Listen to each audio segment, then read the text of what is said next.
Hi, Catherine. It's Dr. Kimmy. I'd like to give you some feedback on your Takara recording as well as on your mind map. So I found that your recording was complete and that you provided us with an overview of information to be found in your mind map. So we'll look at first social learning theory, which is Alfred Bandura, and looking at your knowledge of your review of knowledge of learning and review of knowledge, role of student, role of the teacher, and then how the theory will inform what you intend to do with your students. So that's, obviously that's how the breakdown is going to go. So remember when you talk about Bandura and any of Bandura's theory, right? We need to talk about self-efficacy. So one of the key terms we need to use to describe Bandura would be self-efficacy, as it's just central to his theories and his work. So that would be in the both in the view of knowledge and in the view of learning, right? That self-efficacy is important. It's not just through the observation of others, it's through how that student views themselves through that lens and then through that observation. Right? So that plays a key part in all of Bandura's theory. So the role of the student is to it's not just pay attention.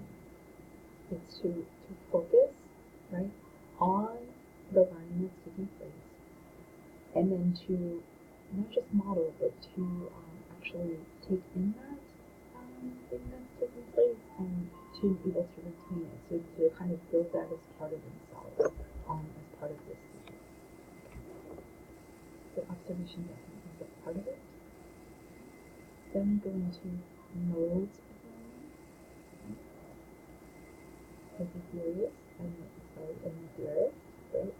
I'm a heart and learner.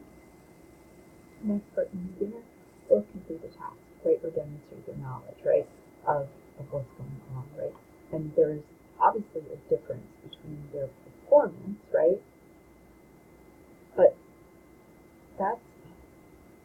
But what else is here? What else is in that view of knowledge of the modes of learning, right? So what other things do they think about knowledge, right? Not just that they both may complete the task and demonstrate that there's a measurable difference in their performance, right? That's a given. But there's another piece here that we're missing in that knowledge, that view of knowledge. Learning has two modes, right? That's correct, right? It's processed in, right? If you will, right? Instruction and tuning that learning is the key parts in the end, right? And then you broke out those three things then nicely on this side, right? So that will didn't use that on me. So learners must work to learn and fit that new information, right?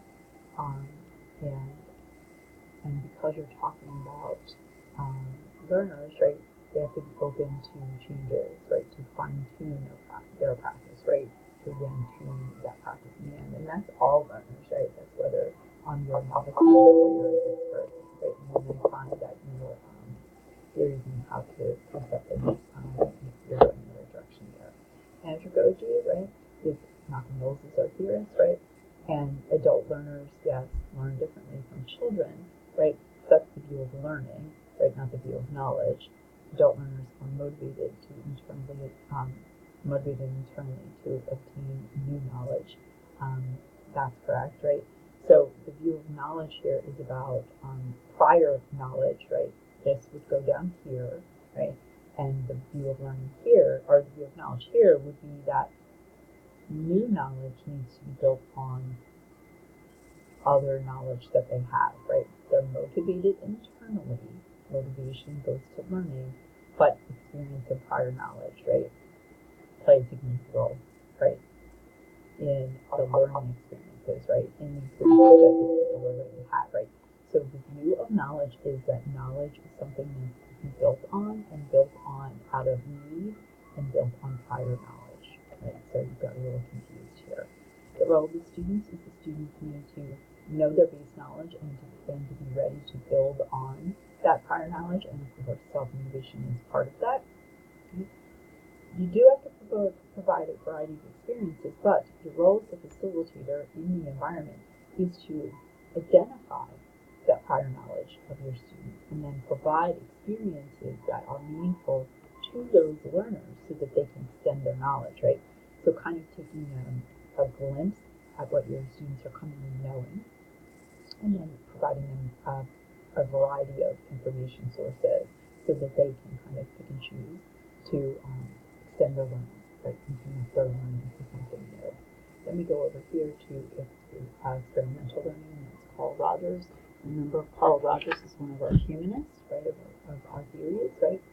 And humanists believe in students' perception, right? In student-driven things, student-driven knowledge, and student learning over time in their own time, right? So it's very important to any of our humanistic theories of learning, right? So students students tend to come in, right, with an idea, right, of how they want to learn and basically what they want to learn when it comes to a specific thing, and then it's our job as the faculty to be a facilitator, bringing a very positive environment, and all our environments should be positive or on the positive side, but so that students are willing to kind of take hold of their own learning and engage in activities over time, right? You do have to set clear expectations, right? In all of your courses that this is what you expect from your students, expect from your learners. But again, you would have to give resource and experiential learning, just like you would in the adult learning theories, right? So that's just an overview of what I see on your mind map. There's some things that that you're a little bit off track on, but most of it's pretty good. Please, if you have any questions about any of my comments, please feel free to email me.